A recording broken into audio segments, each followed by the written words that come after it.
નમસ્કાર દર્શક મિત્રો, બ્રેકિંગ ન્યૂઝમાં આપનું હાર્દિક સ્વાગત છે. આપ જોઈ રહ્યા છો ગુજરાત ન્યૂઝ 24. અમરેલીના ધારી ગામે જમીનના સોદામાં ખંડણી માંગતા બંને આરોપીઓને ગણતરીના કલાકોમાં ધારી પોલીસે પકડી લીધા. ધારી તાલુકાના દલખાણીયા ગામે ખેડૂતે પોતાની 12 વીઘા જમીનનું વેચાણ કર્યું હતું, જે જમીનના 50,20,000 અને 10 લાખનો ચેક ખરીદનાર પાર્ટી દ્વારા વેચનારને આપવામાં આવ્યો હતો.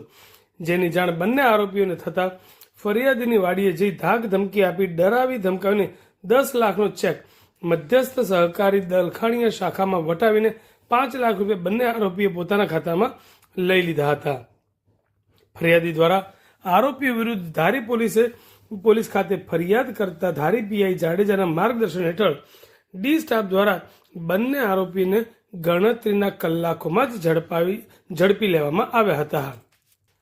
આ બનાવની હજુ વધુ તપાસ પણ પોલીસ દ્વારા થઈ રહી છે.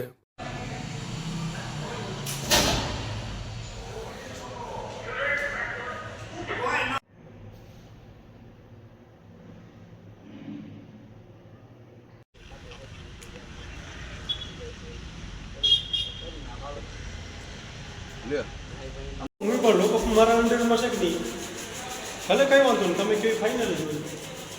એ મિત્ર, તમે મિત્ર છો, કોઈ પ્રશ્ન નથી. કરના